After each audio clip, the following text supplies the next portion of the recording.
Close to the front, we'll give you a chance to ask a question. And it needs to be relatively short and end in a question mark. Cool. Is this working? Try one more time. Hello? Hello? Hello? Testing, testing, testing. We're not able to. If you just shout it out. Shout it out, and I'll repeat it. Okay. What's up, guys? Nuance Bro checking in. We're here in Nashville, Tennessee at Politicon. Let's go talk to people, see what's going on. We got Trump. Hello, Mr. President. Hey, oh my God! Good How are you guys doing? You guys shooting something here? Yeah, we are. It's a movie. Not a movie, but it's an interview. The future of America and how we're going to make America safe again. Oh, absolutely. Using POTUS Piggy, my new bank. I like your tan. Thank you so much. You can't trust Deutsche Bank. This is the only bank you can trust. So why are we out here today? I'm here to support Kyle Kalinske, and I'm also a Bernie Sanders fan. Supporter, yeah. And why do you support, either Kyle Kalinske or Bernie Sanders? Well, it's because they both stand for Medicare for all, which means Medicare for everyone, and also the Green New Deal. That's a really big issue, trying to create middle-class jobs and trying to get us out of this gig economy that we're in, like with Uber and, just these really low-paying jobs. Like, they talk about how we have low unemployment right now, but they're all really low-paying minimum wage jobs, and I think Bernie, he wants to try to revitalize the middle class the same way FDR did. So yeah. So as far as like the statistics around pay and things like that, do you know what the pay increases were under the Bush administration versus the Obama administration versus now under the Trump administration? Well, I do know the minimum wage hasn't been raised since 2009, so since the end of the Bush administration, it's pretty much been the same. I know that much. That's the minimum wage, but I'm talking about if we measure something like median income, which would actually measure how people, in middle America are pretty much doing. Okay. Do you know how much that has raised under different presidents? Well, I do know that currently about half Americans make $30,000 a year or less. So that's not too good. I know that much. Is it under $30,000? Because if median $30,000 or less is about half Americans make $30,000 a year or less. Sure, I guess if you want to measure it on an individual level, but we do things on like household income and things like that. The median income is like over 60,000. I think even reaching closer to 70,000, something around there. But when we talk about like how much median income is raised, under 8 years of Bush, raised maybe $400. Okay. Under the Obama administration, it was about $1,000 in 8 years. Under 2.5 years of Donald Trump, it's actually gone up close to $6,000 if you include the $1,000 from the Trump tax cuts. So what do you think about that? That's quite significant, right? Well, I wouldn't have done it the way Trump did with the tax cuts. I think the benefits of it, they went disproportionately to the majority, the top 1%. But do you know how much? I know they dropped the top marginal. I think it was the corporate tax rate. They dropped it from like 35 to 21%. But that's just the amount on paper. What they're actually paying is like in the low teens. So they're not actually paying 21% that they say they are. Like it says it's supposed to be paying. So I know that much. Sure, but do you know how much like on the personal income tax side, how much like the top 1% is paying versus like the middle people, and like how much of the benefit is going to them? Yeah, I've heard this statistic cited before about how like the top 1% pay like, I think it's like what, 50% in tax of the tax burden. Isn't something like that? Yeah, I think it's something like that. They make about, I think, 35% of the income, but they pay 50% or so, or 40% of the taxes. Right. Well, again, that's the top 1%. Of course, they make much, much more, and even really the top 0.1%. They make much more than the lower class and the middle class do. So it makes sense that they would be paying that X amount, and they do. Yeah. I mean, although you could argue if you wanted to take state and local taxes into account as well and measure effective tax rates, the effective tax rate has gone down for even some of the richest people in the United States. But I mean, that's definitely, I think, a problem when you have the poorest among us paying a higher effective tax rate than some of the richest. Okay. But you talked about your support for Bernie Sanders. He's a democratic socialist. Would you consider yourself a democratic socialist? I do, but I don't consider Bernie really a democratic socialist. What democratic socialism is, the simplest way I could put it to you would be democracy in the workplace. Basically, it would mean that you would have a say in your place of work. That's what democratic socialism is. What Bernie ownership of the means of production, and effectively like things like promoting worker-owned co-ops and things like that. Stuff like that. I wouldn't say it's that it's like It's a post-capitalist philosophy. Yeah, it is. It is. I'll be honest, it is. But no, what he wants is more social democracy, which is that's the Scandinavian model. I know he calls himself a democratic socialist, but that's a misnomer. You think he's an idiot? He doesn't know what that means? He's been doing this for like 40 years. You guys say he's consistent. It's a misnomer. It's a misnomer. Come on, man. It's a misnomer. It's a lot of people aren't, super in the details as they should be. All right, it's a mistake on his part. You got me there. Well, let's go over some of the things that, and you say he's a social democrat. Maybe I'll show you some things that actually show that he is what he says he is, which is a democratic socialist. So he says billionaires shouldn't exist. They don't say that in the social democratic countries. Do you agree with that idea? And do you think that's more of a social democrat policy or a democratic socialist policy? That's a good question. Honestly, I would support that idea that we shouldn't have anybody making over like $1 billion per year in income. No, it's not about income. It's about net worth. Net worth, really. Yeah. That's why he has an 8% tax on those people. Yeah. Well, that doesn't even necessarily eliminate billionaires. Really, that would just, over the course of 15 years, that cuts their income in half. So it doesn't actually, his plan doesn't actually eliminate billionaires. Well, that's his idea. I mean, do you know that in 1974 he supported a 100% income tax for people making over $1 million? Yeah, I had actually heard some stories about how he used to be really, really, really super, bordering communist when he was in Vermont and running for mayor in the way back in the 70s. No, even in the 80s he was still doing that. Well, late 80s. But I think he's gotten a bit more.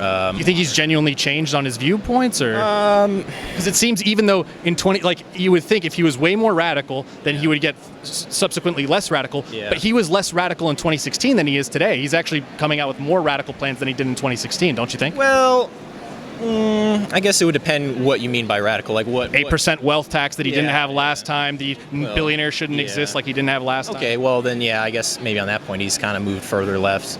I would say, yeah. Sure. Yeah. I mean, even if you look at the Scandinavian countries, for example, they have a higher rate of ultra high net worth individuals, people who make over $30 million, as well as billionaires as well on a per capita basis. So if he's saying billionaires shouldn't exist, that's the wrong model to go towards, because they actually have higher rates of billionaires in their countries.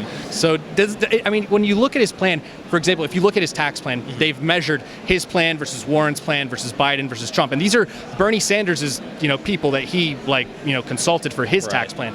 Do you know the percentage rate of income taxation for the top 400 wealthiest individuals, basically the billionaire class? Do you know how much of their income he would tax? What effective rate? Their income, that would be? Yeah, their income. I don't know off the top of my head, but I'm thinking it's the top marginal rate would be 70% thereabouts? 97.5%. That's almost 100% income taxation. Basically confiscation. Almost.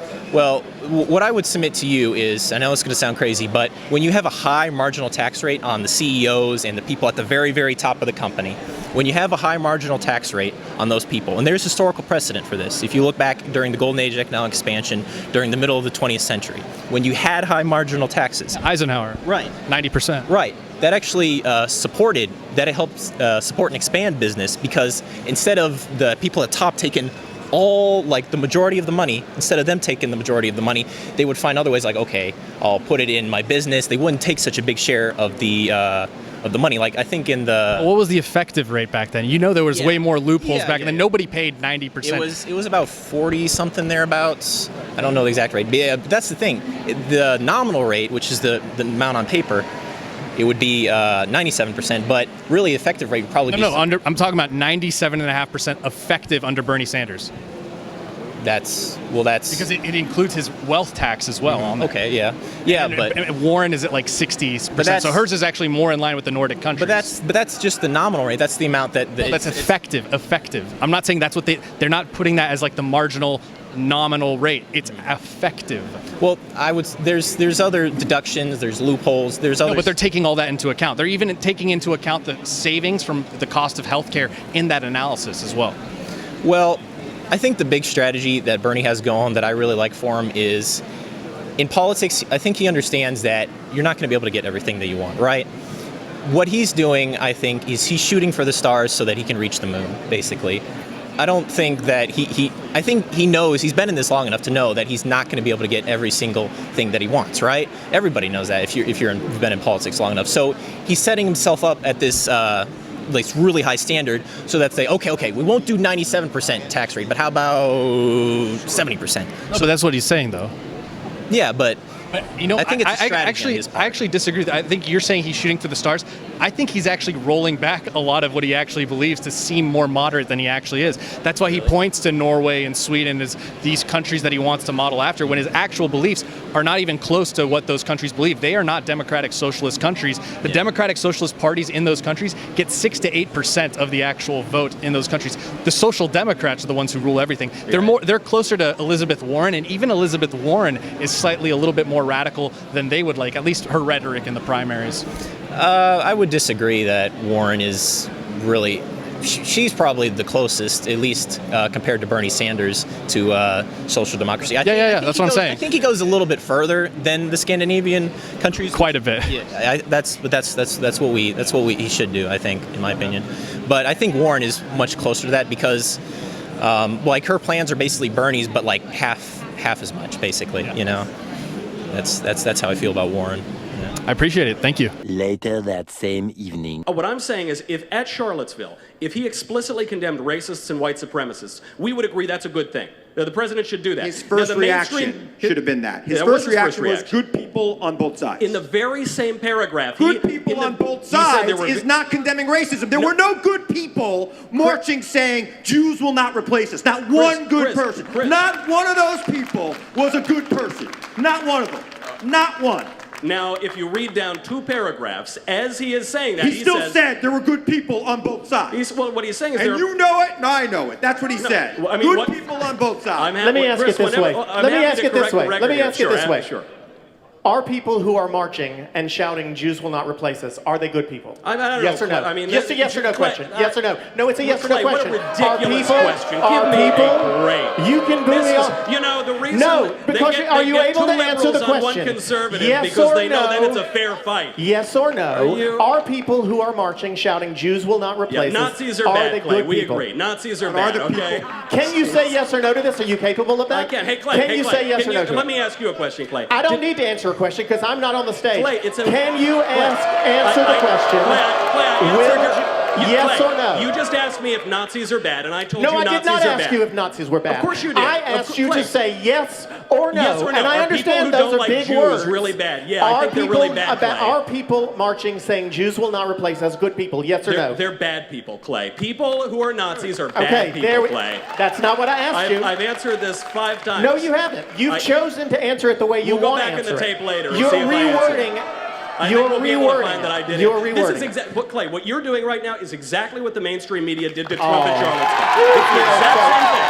I gave a perfectly clear answer, and then you tried to pretend that I didn't. I feel so bad for you. I feel so badly for you. Why do you it's feel very badly easy to play a victim. Let me ask you this. Why do you feel Let me ask you this. Hey, guys. You can boo all you want to. I don't give a fucking shit. Okay, listen. A few moments later. So before I ask my question, I just want to say, Clay, you're probably the worst moderator I've ever seen in my life. Asking very dishonest yes or no questions, but anyways. That's perfectly fine. I've yet to win anything, so sure. I always come in second place. Ruben will be doing one down the hall, so go ahead and ask did you ever stop beating your children, yes or no? That's a stupid question. Anyways, I just wanted to say, so this event was, your guys' talk was marketed as, finishing unfinished business, and it was over this argument you guys had over Greta Thunberg about, you said that she was like autistic or whatever. He got really mad at you, and that was the whole thing. And we never even addressed that in the talk. So I was wondering, if you guys could maybe quickly address that or something. Sure, I would be happy to. So obviously, of course, there is nothing shameful about living with any sort of mental condition. I certainly never suggested that it was, and I certainly never meant to suggest that it was. By the way, guys, we're not federally funded here, so if you'd like to support the channel, please go to nuancebro.com/join so we could go to more events like this. Obviously, hotel and flights are very expensive, so please go to nuancebro.com/join to support the channel. So let's argue here for a second. What are some issues that you're passionate about? Maybe we'll find something there. Obviously, Second Amendment. I don't believe that socialism is something that can work in America, but talking about socializing a few additional issues like education and healthcare isn't a bad idea. So let's talk about the gun issue then. What do you feel like? Are you against gun control, and if so, what kind? As far as the background checks go, we need anything that leads to a national registry. I'm against, and I believe so is the NRA. Because if the guns are there to protect, the Second Amendment is to protect against a tyrannical government, it's not a good idea to let the tyrannical government know where all the damn guns are. I'm okay with background checks as long as they're instant, free. You're okay with universal background checks? Well, again, no. The only way that can really work is a national registry. Okay, but let's say they didn't do a national registry. Would you support still a universal background check system? And as long as it isn't over convenient, and I don't understand why I have to have one, being that I'm already a gun owner. Or at least a 10-day waiting period. I wouldn't be okay with everybody having a mark on their license that they are available to own a gun. Or there's nothing wrong with them owning a gun, whether or not they want to buy one or not. But that could be something that private sales can check. So do you support something like an assault weapons ban, for example? Well, that really wasn't a thing. That was all about cosmetic nuance. Again, there was nuance to it. Nobody's asking. A true assault rifle has variable fire, can fire fully automatic and burst fire. Some burst fire, 3 shots, 1 trigger pull. We only want semi-automatics. Sure. Let's talk about. Would you support something that's called an assault weapons ban that bans all rifles that are semi-automatic that have detachable magazines, for example? No, I think that basically the ceiling would be long rifles with rifle barrels with detachable magazines that fire no faster than a semi-automatic. Anything over that would require much more permits. Why wouldn't you support a ban on those types of rifles, since those are the types of rifles we see disproportionately used in things like mass shootings? Well, if we look at it, that is true, but it's kind of the Honda Civic, like the AR-15 is the Honda Civic of guns. Sure, so why don't we ban it then? Because there'd be other weapons out there. Just about every rifle out there is semi-automatic. No, but I'm saying ban all the semi-automatic rifles. Why wouldn't you want to do that? Because that's, as far as defense, because criminals don't follow laws. And semi-automatic, I think that is a good enough compromise. I actually have a need for fully automatic weapons because I used to run, not now, but a few years ago, because I used to run them on movie sets so that the actors look really cool, spraying paint. Sure, but they have permits for that for people who want to do. Entertainment firearms permit. That's why, and I was okay with that. I was okay with having to go through that. Now, unfortunately, there was no training that came with that card. I was trained by a guy whose first job as an armorer was on heat, so I got lucky. But no, assault weapons is kind of a made-up word. Whether it's made up or not, just the idea of it. Let's not get too carried away in the semantics or whatever. Why don't you support banning those if they are disproportionately used in things like mass shootings? And you could argue that something like a handgun might be adequate for something like home defense and even carrying, concealed carry. Mass shootings have got away with the kid. I don't want to. I'd say his nationality wasn't found like that guy, but there was a college shooting. He got Virginia Tech. Virginia Tech. Thank you. Sorry. Okay. He got away with that with a handgun. The church shooter got away with a handgun. Sure. Nobody's saying that people don't use handguns in mass shootings, but if we can even potentially reduce lethality, like the deadliest mass shootings in this country have been with these, assault weapons. I don't think it will be that much of a help because. What if it's just even a little bit of a help? Well, I think we're working away from what I think is the real issue, which is mental health. And we find that most of these shooters, more of them have been on psychotropic medications. And I'm not saying that psychotropic medications don't do great things, but they have to be controlled going on and off of them. The Aurora shooter moved away from home, so his mom wouldn't take his medicine anymore. The Sandy Hook shooter was just refusing to take his medicine, so he basically went off psychotropics. Both of them went off psychotropics like that. They're also saying that the guy in Vegas at the concert shooting was also on psychotropics. I'm saying that we maybe, if we make whatever one deals out the drugs, there's psychiatrists and psychologists. Okay, make them must reports like emergency room doctors, so that if they think that they're danger to themselves or danger to others, then we can have like a red flag on their ID for 6 months, if say or even if they're going off psychotropics. But the gun, yes, AR-15s do make things easy, I think there's a lot of people who use them just for sport. I've seen a couple of. But is that worth the cost of people losing their lives? I mean, you mentioned mental health, for example. I mean, can't we do mental health and also do things like the assault weapons ban? True, but freedom is messy. And can't we clean it up a little bit? We can try. We can make it. I think if we do because I live in. Are you in California too?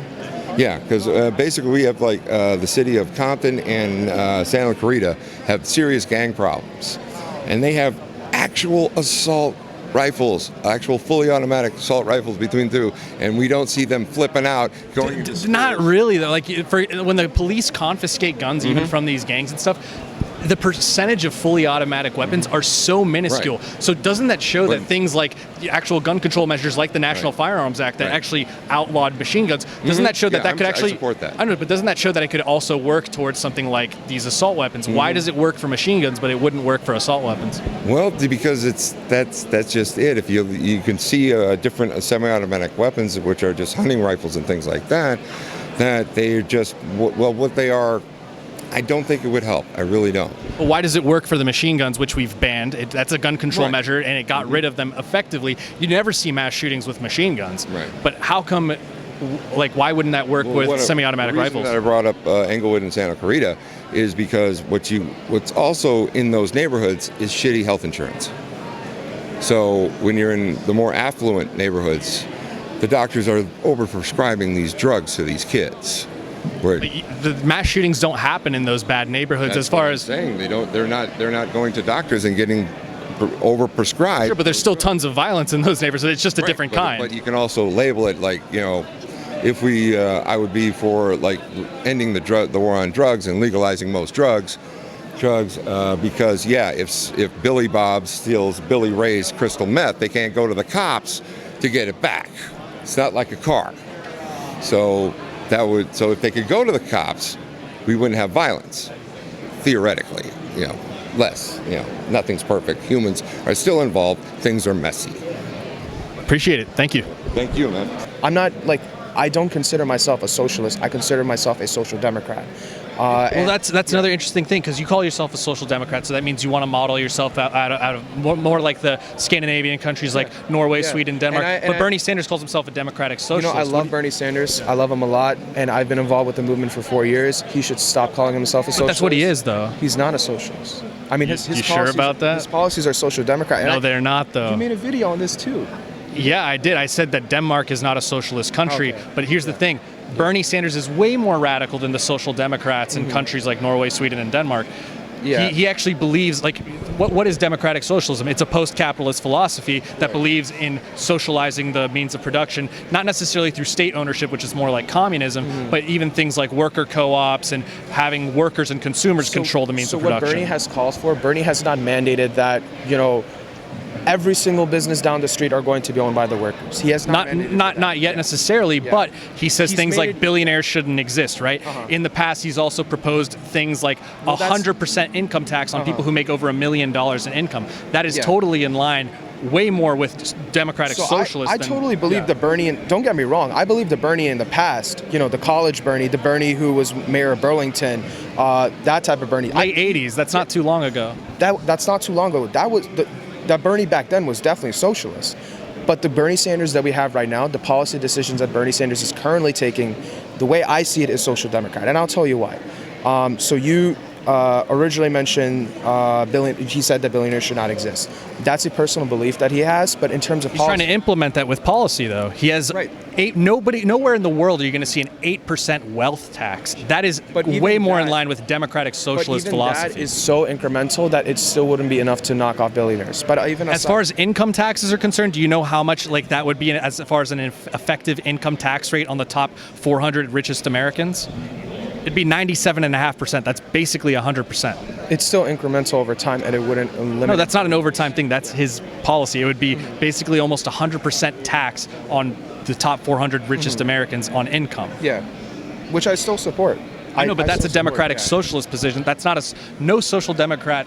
I mean, even the Scandinavian countries, they have a higher rate of billionaires and even ultra high net worth individuals, people making over $30 million, than the United States has.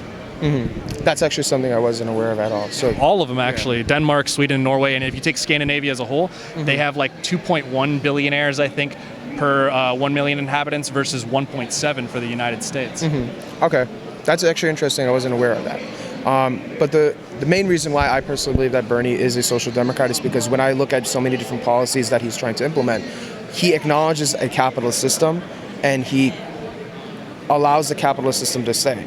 He wouldn't get elected otherwise. Don't you think he has to kind of be a politician in that sense? But there have been politicians that have literally called for the overthrow of capitalist systems. So many different Green Party candidates. They have no chance though, and Bernie actually does. But when he's asked about, are you a capitalist, what does he say? And what does he call himself? Do you think he's just an idiot and he doesn't know what democratic socialism means? He knows what social democracy is. I think he knows. So why does he still call himself a democratic socialist? Because it's so much easier to get people together by calling himself a democratic socialist, especially young people, especially people on the left. And I'll tell you why.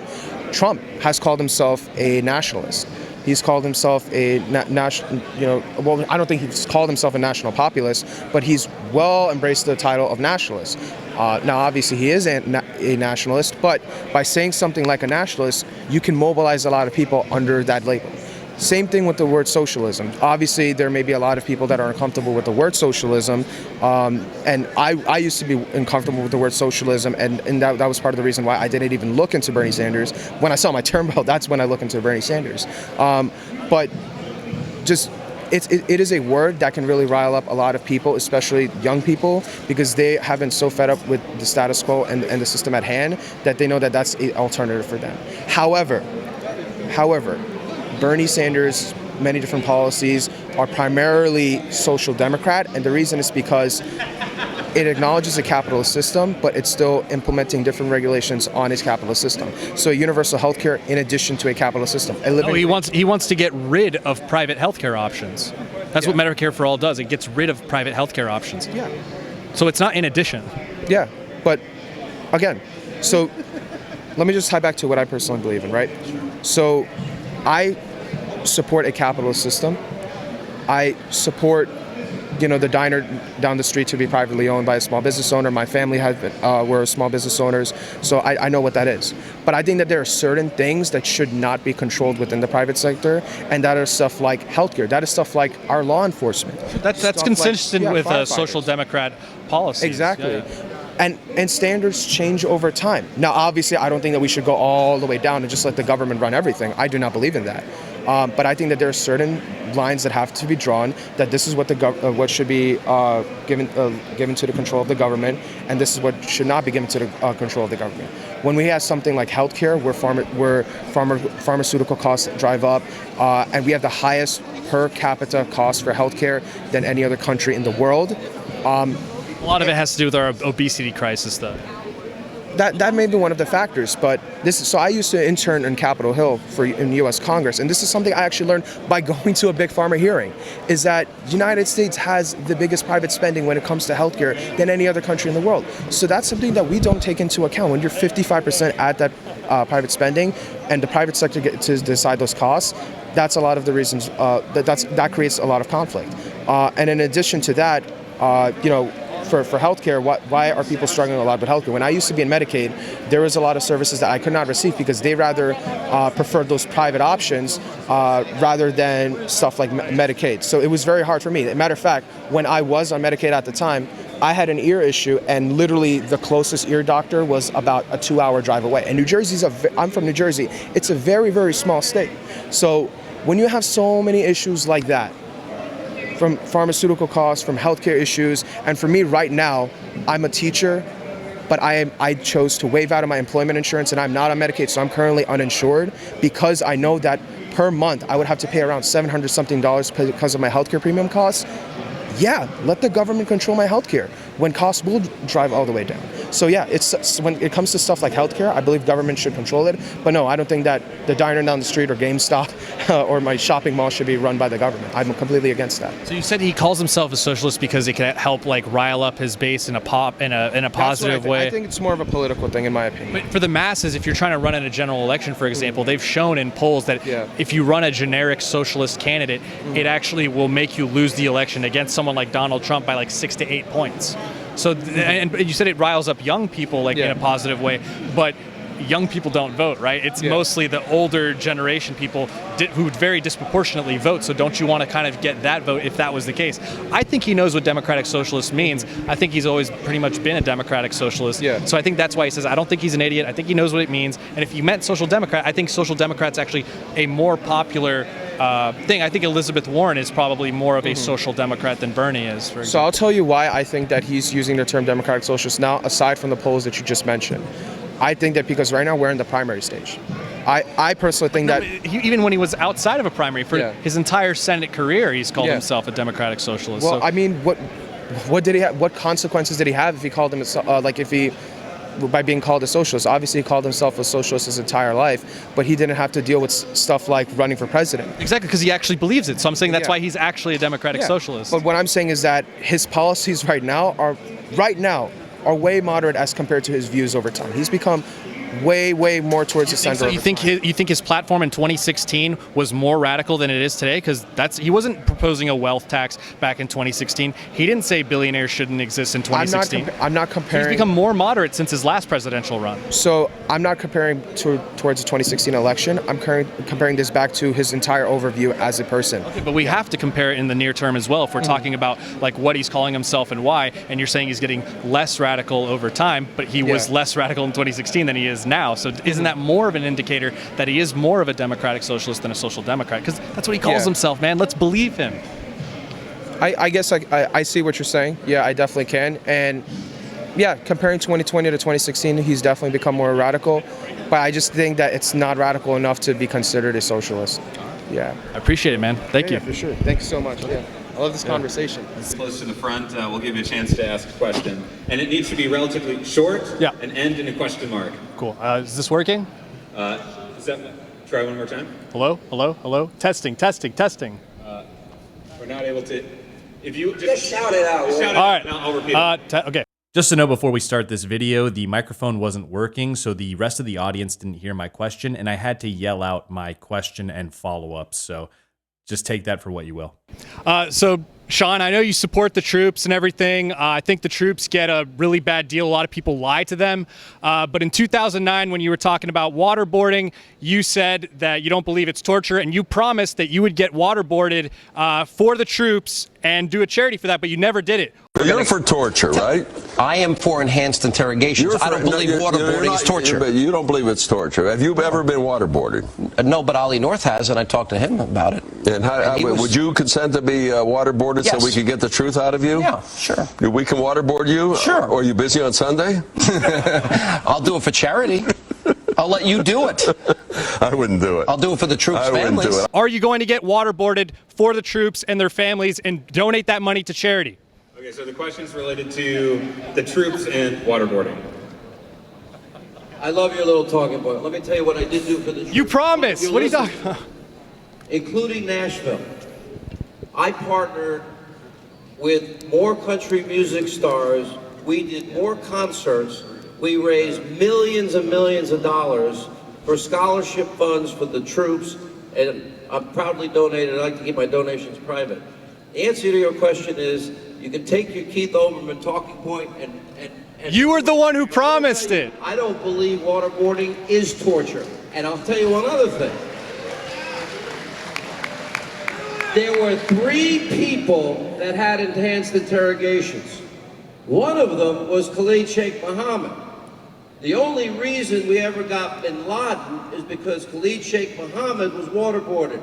And guess what? He gave us the name of the courier, and the courier brought us to bin Laden, and we were able to take out the guy responsible for 9/11. I'll continue to raise money in a multitude of ways for the troops. Honor your promise to the troops. Right. So I see you have a Trump hat on. Yeah. I'm sure you support the president. Right. What do you feel like there's anything he's not really delivered on, or that there's a lot of issues that he's like failed the American people on? I was disappointed in the amount of things that got done from 2016 to 2018. I would have liked to have seen a lot more done that we're fighting about now that we could have gotten done before.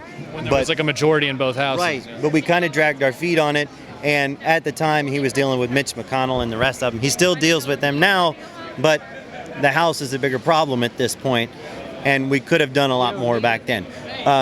One thing, for instance, would have to be, I would say, obviously the wall.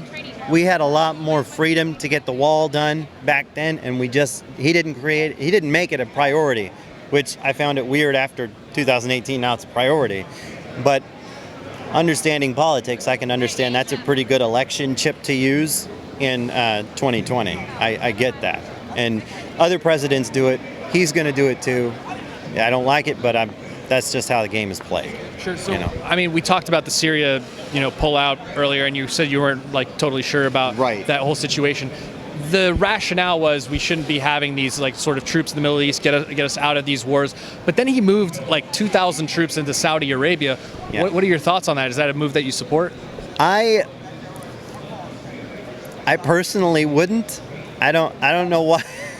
I mean, that's the thing. With me, going into the Middle East is a weird topic for me, as far as I would clash a little bit with most normal conservatives on it. I have been there. I didn't enjoy being there, and most of the people that I met there that are from the country that I went into, my assumption is are probably dead at this point because of all the conflict going on over there. And like I said, the Middle East is kind of something that was created after World War I. And Sykes-Picot Agreement and stuff. Right. We stuck our foot in it, or we've stuck our foot in it several times. But I don't know exactly why we're there, to be honest with you, other than maybe a strategic position against Iran. Well, in the interest of Israel, for example, right? That's another issue. For example, Charlie Kirk is very big on the Israel issue. Are you a big supporter of Israel? I am. And I'll break down, being a supporter of something doesn't mean I agree with everything they do, and it's the same thing with Trump. I support him, but most of the time when I'm asked about him, like, what do you think about when he did this, or said this, most of what I'm asked about is the demeanor, like something he just said that wasn't nice. The same thing with Israel. I support us defending Israel. I'm not the greatest at it, but I am Christian, so I'm obviously going to support Israel on several different fronts. I don't see them as much of a defense interest, more so than they're an ally and we're tied to defending our allies. You know what I mean? It's just something we have to do. And you talked about how like people usually talk about Trump's rhetoric when they try to criticize him instead of his actions. Well, let's talk about Israel's actions, for example. Like when we talk about ISIS doesn't seem to attack Israel all that much. I think they might have like had one little scuffle one time, and ISIS actually apologized to Israel, which ISIS never apologizes for anything. So that's kind of weird. And they also take care of ISIS fighters in their hospitals, which is kind of weird. And the areas where ISIS survived were like near Israel's border, so it seems like they were protecting them, and because they're against Assad and they want to oppose Assad because Iran's the bigger threat than they think ISIS is. Also, when they've done things like the Levant affair, where they basically bombed U.S. facilities in Egypt to try to blame it on the Arabs to get us into wars. The war in Iraq, where they gave us faulty intelligence. They attacked our naval vessel, the USS Liberty, killed 34 service members, I believe. Right. So, I mean, all those things taken into consideration, why do you support Israel? I will say this, the ISIS news and the stuff you're saying is complete news Most to me. people don't know that. I was like, okay, well, I didn't know that, and I wouldn't support that. Honestly, like I said, I think it's more so of them being a strategic ally and us having a duty to protect. But strategic in what sense? Because if they, if they're spying on President Trump, which we discovered there were spy devices outside the White House, according to Politico, this was just a few weeks ago they announced this. Right. They even stole through in the Apollo affair, stole nuclear materials from the United States. I mean, all these things over and over again. They had Jonathan Pollard spying and stole secrets and sold it to the Israelis, and we held him in prison for life until we released him later on. If they're constantly violating our trust and doing things against U.S. interest, can we really consider them an ally? In that instance, I mean, if what you're saying is true, which I'm sure you've done a lot of your research and everything, and a lot of what you're saying, and it's funny because on the Middle East, there are certain principles that I have, but I'm not really well studied on a lot of it, especially Israel, because I don't really pay too much attention to them very often.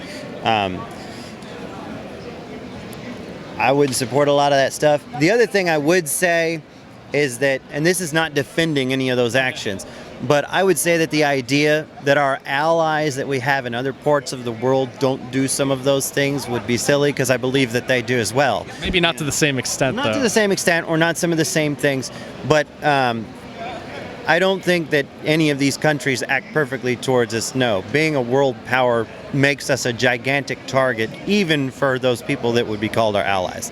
So would I support those things? Absolutely not. And I can understand that. If those are true, but you think we should still support them in spite of all that?